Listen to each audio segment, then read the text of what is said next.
اس رات میں ہسپتال کے ٹھنڈے فرش پر اس کی زندگی کی دعائیں کر رہی تھی۔ اس کا آخری چہرہ آج بھی میری نظروں کے سامنے گھومتا ہے۔ میرا نکاح اس سے ہوا تھا۔ میرا دل، میری روح، سب اس کی امانت ہے۔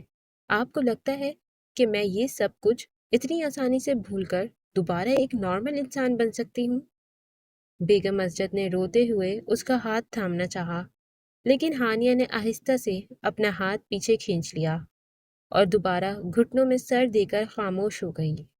اس کی خاموشی اس کمرے کی گھٹن کو مزید گہرا کر رہی تھی۔ بیگم اسجد نے ایک ٹھنڈی، نا امید آہ بھری اور مایوسی چہرے پر سجائے کمرے سے باہر نکل گئیں۔ ارسل! عاصم ایک خوفناک چیخ کے ساتھ اٹھا۔ اس کا پورا جسم پسینے سے شرابور تھا اور دل سینے میں ہتھوڑے کی طرح بج رہا تھا۔ اس نے ہانپتے ہوئے اپنے ارد گرد دیکھا۔ کوئی ہائی وے نہیں تھا، کوئی تیز رفتار گاڑی نہیں تھی اور نہ ہی ارسل تھا۔ بس اس کے اپنے کمرے کی خاموشی تھی اور پلاسٹر میں جکڑا ہوا اس کا اپنا فریکچر پاؤں۔ ارسل کی موت کو 1 ہفتہ گزر چکا تھا، لیکن عاصم کے کانوں میں اب بھی ارسل کی وہ آخری چیخ تپتے ہوئے لوہے کی طرح گونج رہی تھی۔ اس نے بے بسی سے تکیے پر سر ٹکا دیا اور آنکھیں بند کر لی، لیکن جیسے ہی آنکھیں بند ہوئیں، ارسل کی آوازیں دوبارہ اس کے دماغ میں گونجنے لگیں۔ یار عاصم، بس کرو، رات بہت ہو گئی ہے، کل صبح جلدی تیار ہونا ہے، مجھے نہیں جانا کسی لانگ ڈرائیو پر۔ عاصم کا دم گھٹنے لگا۔ وہ آخری رات اس کے ذہن پر کسی فلم کی طرح چل رہی تھی۔ کاش میں نے وہ ضد نہ کی ہوتی ارسل، کاش میں تجھے اس رات گھر سے نہ نکالتا۔ عاصم کے حلق سے ایک دردناک سسکی نکلی۔ آنسو اس کے کانوں کے پاس سے بہتے ہوئے تکیے کو بھگونے لگے۔ ایک ریگریٹ تھا اسے، جو اندر ہی اندر اسے جھنجھوڑ رہا تھا، کیونکہ ارسل کی موت کا ذمہ دار عاصم خود کو مان چکا تھا۔ 6 مہینے کا طویل وقت گزر چکا تھا۔ ہانی کے گھر کی فضاؤں پر اب بھی وہی اداسی اور سکوت طاری تھا، جیسے وہاں سے زندگی ہمیشہ کے لیے رخصت ہو چکی ہو۔ بیگم اسجد لاؤنج میں بیٹھی تسبیح پڑھ رہی تھیں، لیکن ان کی نظریں بار بار ہانیہ کے بند کمرے کے دروازے پر جا کر ٹک جاتیں۔ ان 6 مہینوں میں انہوں نے اپنی جوان، ہنستی کھیلتی بیٹی کو ایک زندہ لاش بنتے دیکھا تھا، جس کا اثر ان کی اپنی صحت پر بھی اب صاف نظر آنے لگا تھا۔ ابھی وہ اپنی سوچوں میں مصروف تھی کہ باہر گاڑی رکنے کی آواز آئی اور کچھ ہی دیر میں لاؤنج کا دروازہ کھلا۔ سامنے ایرم کھڑی تھی، جس کے ہاتھ میں ٹریولنگ بیگ تھا۔ ایرم ہانیہ کی خالہ زاد بہن تھی، جس نے اپنے بچپن کا بیشتر حصہ ہانیہ کے ساتھ ہی گزارا تھا۔ ہانیہ اور ایرم ہمیشہ بہنوں کی طرح ہی رہی تھی۔ ایرم کو ہانیہ کے ساتھ پیش آنے والے اس ہولناک حادثے کے فوراً بعد ہی اپنے آفس کے کام کے سلسلے میں ملک سے باہر جانا پڑا تھا، اور آج پورے 6 ماہ بعد وہ واپس لوٹی تھی۔ ایرم کو دیکھتے ہی بیگم اسجد کے مرجھائے ہوئے چہرے پر جیسے امید کی ایک دھیمی سی کرن جاگ اٹھی۔ وہ جلدی سے کھڑی ہوئیں اور ایرم کو گلے سے لگا لیا۔ ایرم بیٹا، شکر ہے اللہ کا تم واپس آ گئیں، میں نے تمہیں کتنا یاد کیا۔ بیگم اسجد کی آواز بھر آئی۔ ایرم نے بیگ ایک طرف رکھا اور ان کے آنسو پوچھتے ہوئے صوفے پر بٹھایا۔ جی خالہ جان، میں سیدھی ایئرپورٹ سے یہیں آ رہی ہوں۔ آپ کیسی ہیں؟ اور ہانیہ کیسی ہے؟ اب کچھ بہتری آئی اس میں؟ ایرم کا یہ پوچھنا تھا کہ بیگم اسجد کا ضبط ایک بار پھر جواب دے گیا اور وہ پھوٹ پھوٹ کر رونے لگیں۔ انہوں نے ایرم کا ہاتھ اپنے دونوں ہاتھوں میں تھام لیا، جیسے کوئی ڈوبتا ہوا تنکے کا سہارا ڈھونڈ رہا ہو۔ ایرم، میں تمہیں کیا بتاؤں، میری ہانی تو جیسے اسی رات مر ہی گئی تھی۔ 6 مہینے ہو گئے ہیں، لیکن اس نے خود کو اس اندھیرے کمرے میں قید کر لیا ہے۔ وہ نہ کسی سے بات کرتی ہے، نہ صحیح سے کچھ کھاتی پیتی ہے، دن رات بس ارسل کی یادوں میں اپنے خیالوں میں ڈوبی رہتی ہے۔ میں تو اب تھک گئی ہوں ایرم، روز اپنی جوان بیٹی کو اس طرح گھٹ گھٹ کر مرتے دیکھنا ایک ماں کے لیے جیتے جی جہنم ہے۔ بیگم اسجد نے انتہائی التجا اور بے بسی سے ایرم کی طرف دیکھا۔ خالہ جان، آپ حوصلہ رکھیں، سب ٹھیک ہو جائے گا۔ ہانیہ کو کچھ وقت دیں، اتنا بڑا صدمہ لگا ہے اسے، دوبارہ زندگی کی طرف لوٹنے میں اسے کچھ وقت لگے گا۔ ایرم نے انہیں دلاسا دینا چاہا۔ ایرم، میں جانتی ہوں، لیکن کیا کروں، میری ہنستی کھیلتی بچی تھی وہ، اور اب اس نے اپنی کیا حالت بنا لی۔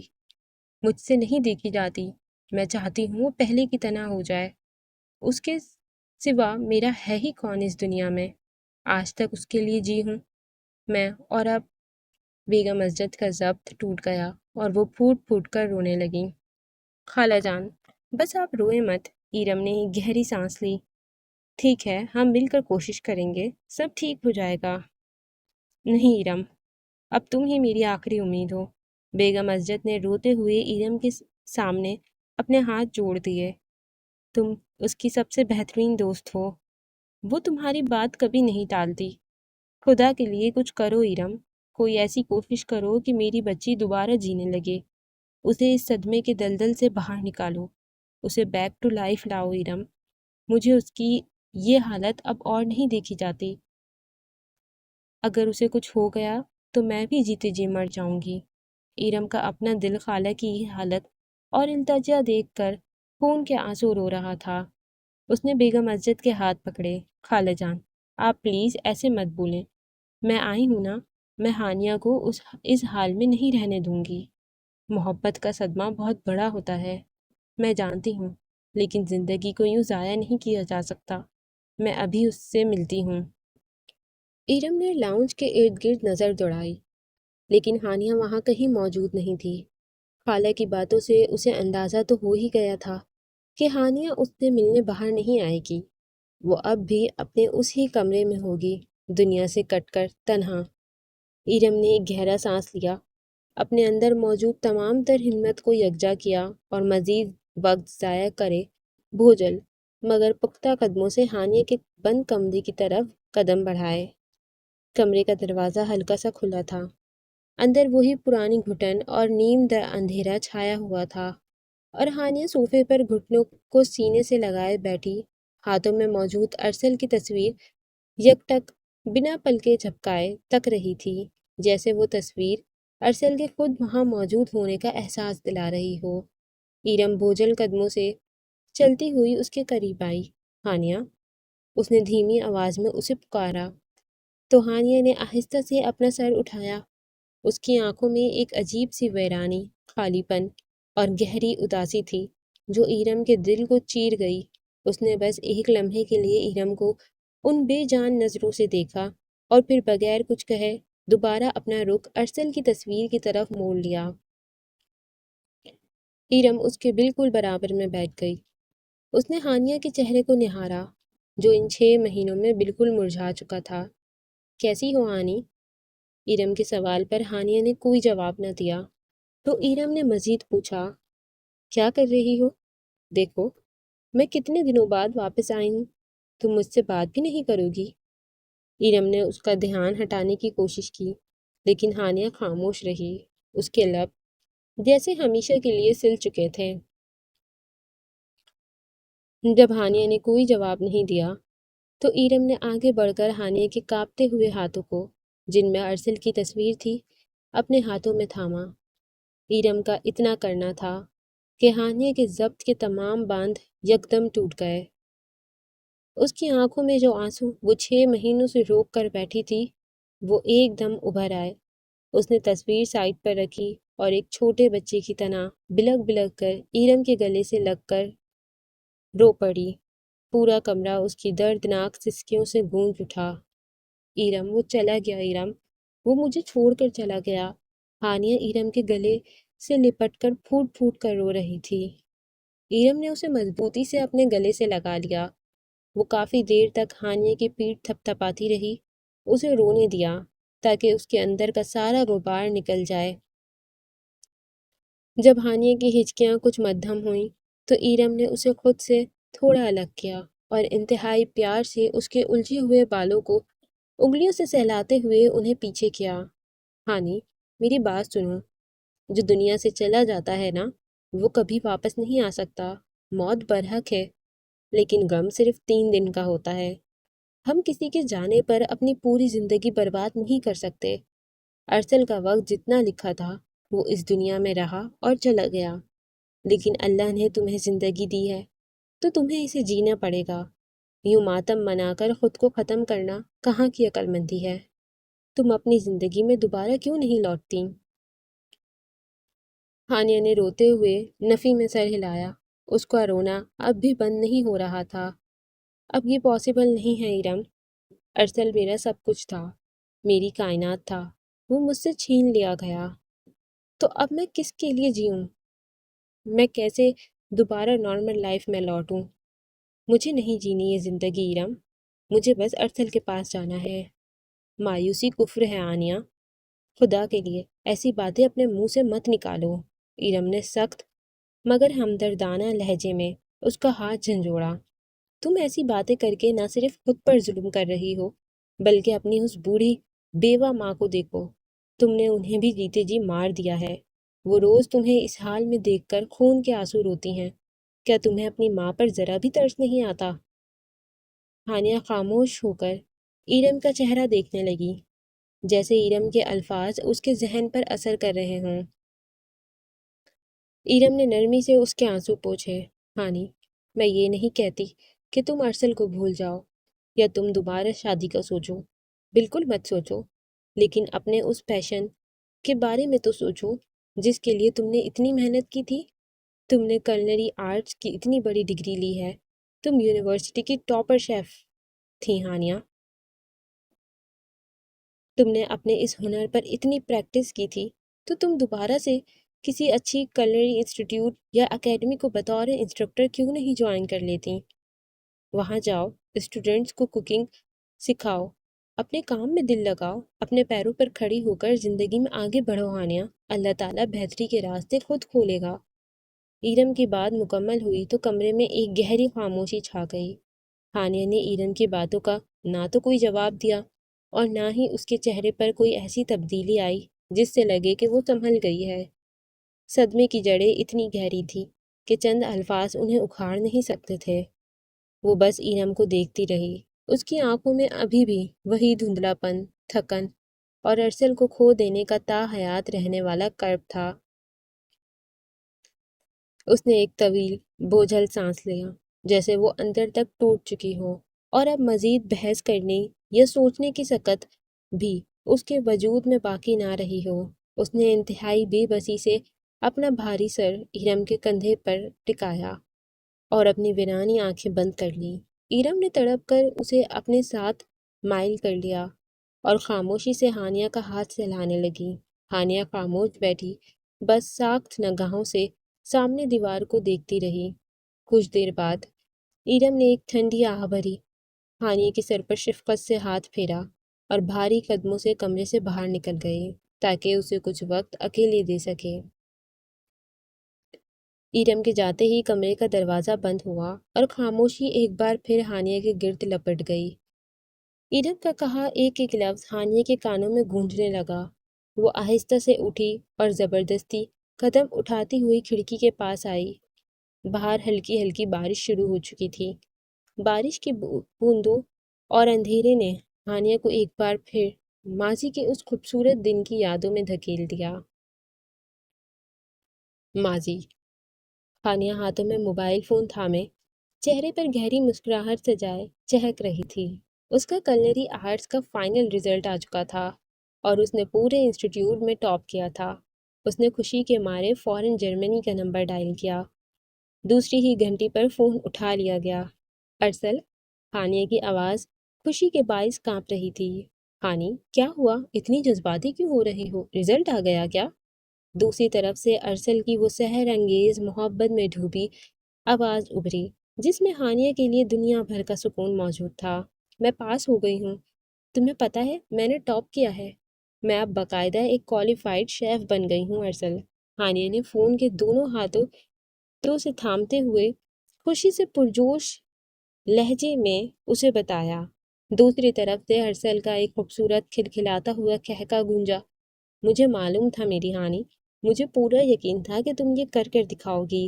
I am so proud of you میری شیف صاحبہ۔ تم بتاؤ، تم کب واپس آ رہے ہو ارسل؟ تم نے کہا تھا نا کہ جیسے ہی میری ڈگری مکمل ہوگی تم اپنے پروجیکٹ ختم کر کے فوراً پاکستان آ جاؤ گے۔ اب مجھ سے مزید انتظار نہیں ہو سکتا، بتاؤ کب واپس آؤ گے؟ ہانیہ نے لاڈ اور اشتیاق سے پوچھا۔ اس کی آنکھوں میں ارسل سے ملنے کی بے پناہ تڑپ تھی۔ ارسل کی دھیمی مسکراہٹ کی آواز فون کے ذریعے اس کے دل تک پہنچی۔ بس تھوڑا سا انتظار اور۔ ہانی، میرا کام تقریباً ختم ہو چکا ہے، میں بہت جلد تمہارے پاس آ رہا ہوں، پھر ہم مل کر تمہاری اس کامیابی کو سیلیبریٹ کریں گے۔ میں تمہیں تمہاری پسندیدہ جگہ لے جاؤں گا اور خود تمہیں تمہاری اس کامیابی کی خوشی میں ٹریٹ دوں گا۔ ارسل، تم سچ کہہ رہے ہو نا؟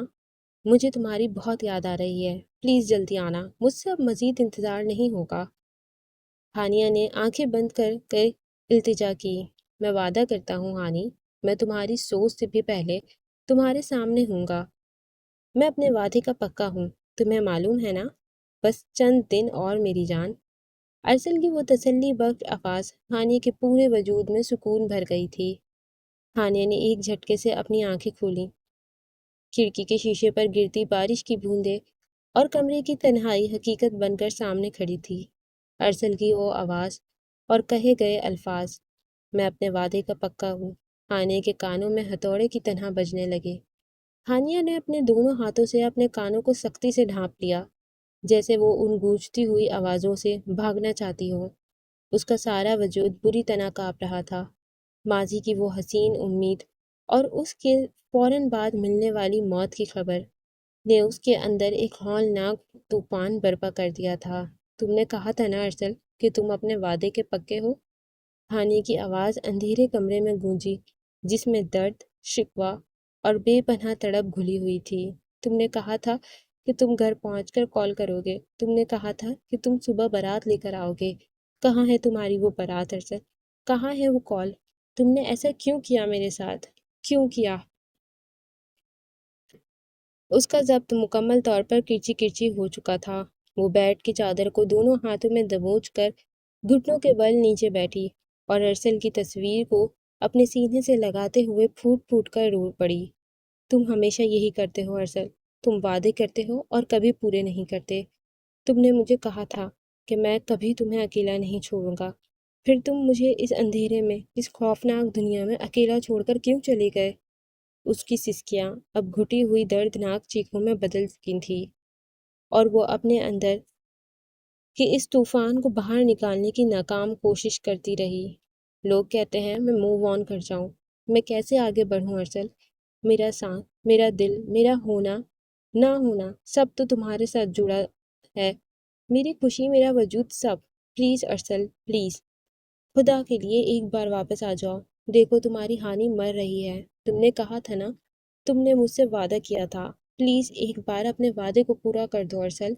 تم اپنے وعدہ نہیں توڑ سکتے، نہیں توڑ سکتے۔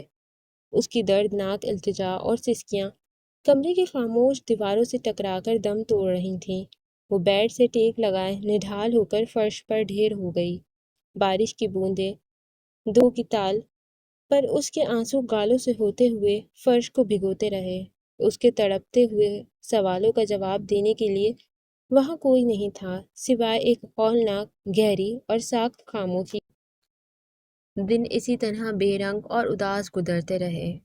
ایرم کی باتوں کے باوجود ہانیہ کا دل کسی بنجر زمین کی طرح سخت ہو چکا تھا، جہاں زندگی کی کوئی امید اثر نہیں کر رہی تھی۔ وہ اب بھی اسی کمرے کی قید میں اپنے ہی خیالوں کے تانے بانے بنتی رہتی۔ بیگم اسجد اس کی اس حالت پر اندر ہی اندر گھٹ رہی تھیں، اور یہی گھٹن آخر کار ایک بڑے طوفان کا پیش خیمہ بن گئی۔ ایک شام جب گھر میں صدمے جیسی خاموشی پھیلی ہوئی تھی، اچانک لاؤنج سے ایک زوردار چیخ ابھری، ہانیہ، بیٹا میرا دم! بیگم اسجد کے حلق سے ایک لرزتی ہوئی دردناک آواز نکلی اور وہ اپنا سینہ پکڑ کر صوفے سے نیچے فرش پر گر گئیں۔ ان کا سانس بری طرح اکھڑ رہا تھا اور چہرہ تکلیف کی شدت سے نیلا پڑنے لگا تھا۔ ہانیہ بیٹا، وہ لرزتی آواز میں اپنی بیٹی کو پکارتی رہی، لیکن ہانیہ اپنے کمرے میں ارسل کی یادوں کے اس گہرے سمندر میں ڈوبی ہوئی تھی۔ جہاں باہر کی کوئی آواز اس کے کانوں تک نہیں پہنچ پاتی تھی۔ اسی وقت کچن سے ایرم بیگم عزت کی اکھڑتی ہوئی آواز سن کر لاؤنج کی طرف بھاگی۔ فرش پر خالہ کو اس حالت میں تڑپتے دیکھ کر اس کے ہاتھ پاؤں پھول گئے۔ خالہ جان کیا ہوا؟ ایرم نے گھبرا کر ان کا سر اپنی گود میں رکھا۔ اس نے ہانیہ کو پکارا، ہانیہ باہر آؤ، دیکھو خالہ کو کیا ہوا ہے، ہانیہ۔ لیکن اندر سے کوئی جواب نہیں آیا۔ ایرم نے سچویشن کی نزاکت کو بھانپتے ہوئے وقت ضائع کیے بغیر فوراً فون اٹھا کر ایمبولینس کو کال کی اور ساتھ ہی محلے میں رہنے والی خالہ کی پرانی دوست شاکرا آپا کو آواز دی۔ شاکرا آپا بھاگتی ہوئی آئیں اور ایرم کے ساتھ مل کر بیگم عزت کو ایمبولینس میں ڈال کر ہسپتال کی طرف روانہ ہوئیں۔ ہسپتال کا کوریڈور سفید مدھم لائٹس اور دوائیوں کی بو سے مہک رہا تھا۔ بیگم عزت کو فوراً ICU منتقل کر دیا گیا۔ کچھ ہی دیر بعد ہانیہ بھی ایرم کی بھیجی ہوئی گاڑی کے ذریعے جیسے تیسے ہسپتال پہنچی۔ ہانیہ کا چہرہ زرد اور آنکھیں خوف سے پھیلی ہوئی تھیں۔ وہ ICU کے شیشے والے دروازے کے باہر کھڑی زاروں قطار رو رہی تھی، جہاں اس کی ماں زندگی اور موت کی جنگ لڑ رہی تھیں۔ اسی دوران شاکرا آپا، جو اب تک غصے اور افسوس سے بھری بیٹھی تھی، ہانیہ کو دیکھتے ہی ابل پڑی۔ انہوں نے سب کے سامنے ہانیہ کا بازو جھٹکے سے پکڑا اور انتہائی زہریلے لہجے میں اس سے مخاطب ہوئیں۔ بڑی منحوس اور بد نصیب لڑکی ہو تم ہانیہ۔ میں نے تم جیسی بدقسمت اور منحوس لڑکی پوری زندگی میں نہیں دیکھی۔ جب پیدا ہوئی تو اپنے سگے باپ کو کھا گئیں۔ وہ بیچارہ تمہارا چہرہ تک نہیں دیکھ سکا۔ پھر نکاح ہوا تو ابھی ڈولی بھی نہیں اٹھی تھی کہ اپنے سہاگ اس معصوم لڑکے کو نگل گئیں، اور اب تم اس بوڑھی ماں کے پیچھے پڑ گئی ہو۔ وہ 6 مہینے سے تمہاری جیتی جاگتی لاش کے آگے جیتے جی مر رہی تھی، اور آج جب اس پر یہ وقت آیا تو تم اپنے کمرے میں عیش سے سو رہی تھی۔ تمہاری جلی ہوئی قسمت اب تمہاری ماں کو بھی لے ڈوبے گی۔ تم سب کو کھا جاؤ گی ہانیہ، سب کو۔ شاکرا آپا کے یہ الفاظ ہانیہ کے دل میں بجلی بن کر لگے۔ اس کے پیروں تلے سے جیسے زمین نکل گئی۔ وہ وہیں ساکت کھڑی رہ گئی۔ اس کے اپنے آنسو جم گئے اور وہ وحشت سے انہیں دیکھنے لگی۔ شاکرا آپا کے ایک ایک لفظ اس کے سینے پر کسی زہریلے خنجر کی طرح پیوست ہوئے۔ وہ انہیں کچھ نہ کہہ سکی، لیکن وہاں موجود ایرم یہ سن کر اپنے غصے پر قابو نہ رکھ سکی۔ وہ شیرنی کی طرح تڑپ کر شاکرا آپا کے سامنے آئی اور ان کا ہاتھ ہانیہ کے بازو سے جھٹک کر ہانیہ کو پیچھے کیا۔ بس کریں شاکرا آپا، بہت ہو گیا۔ آپ کو خدا کا خوف نہیں آتا؟ ایرم غصے سے گررائی۔ آپ ایک عورت ہو کر دوسری عورت کو منحوس کہہ رہی ہیں؟ آپ کو شرم آنی چاہیے۔ اللہ تعالیٰ نے بیٹیوں کو رحمت بنا کر بھیجا ہے، اور آپ انہیں منحوس کہہ رہی ہیں؟ موت اور زندگی صرف اور صرف اللہ کے ہاتھ میں ہے۔ کسی انسان میں یہ طاقت نہیں کہ وہ کسی کی زندگی چھین سکے۔ ارسل کی جتنی زندگی لکھی تھی وہ اتنی ہی جیا۔ اس میں ہانیہ کا کیا قصور؟ کسی کو حق نہیں ہے کہ وہ اپنے گندے اور زہریلے الفاظ سے کسی یتیم اور دکھی لڑکی کے دل کو اس طرح چھلنی کرے۔ آپ یہاں ہمدردی کے لیے آئی تھیں یا زہر اگلنے؟ اگر دلاسا نہیں دے سکتی تو پلیز ابھی اسی وقت یہاں سے چلی جائیں۔ ایرم کا یہ غصہ اور منہ توڑ جواب دیکھ کر شاکرا آپا کا چہرہ اتر گیا۔ انہوں نے غصے سے اپنا دوپٹہ درست کیا اور منہ بنا کر بولی، سچ ہمیشہ کڑوا ہی لگتا ہے ایرم بی بی، جب اپنے پر پڑے گی تو پتہ چلے گا۔ یہ کہتی ہوئی وہ پیر پٹکتی ہوئی کوریڈور سے نکلتی چلی گئیں۔ ہانیہ وہیں دیوار کا سہارا لیے فرش پر بیٹھ گئی اور اپنے چہرے کو ہاتھوں میں چھپا کر پھوٹ پھوٹ کر رونے لگی۔ ایرم نے آگے بڑھ کر اسے سنبھالا۔ اسی وقت ICU کا دروازہ کھلا اور ڈاکٹر باہر آئے۔ ہانیہ اور ایرم جلدی سے ان کی طرف لپکیں۔ ڈاکٹر صاحب، میری مما، ہانیہ نے لرزتی آواز میں پوچھا۔ Sense to be continued. یہاں پہ یہ ایپیسوڈ مکمل ہوتا ہے۔ نیکسٹ ایپیسوڈ کے لیے میرے چینل کو لازمی سبسکرائب کریں اور کامنٹس میں لازمی بتائیں کہ آپ کو یہ ناول کیسا لگ رہا ہے، اور باقی کے ناول بھی آپ لوگ میرے چینل پر پڑھ سکتے ہیں۔ کافی ساری کمپلیٹ ناولز بھی اویلیبل ہیں، so you can also read those. ملتے ہیں نیکسٹ ایپیسوڈ میں، تب تک کے لیے اپنا بہت سارا خیال رکھیں، دعاؤں میں یاد رکھیں۔ ٹیک کیئر، اللہ حافظ، بائے بائے۔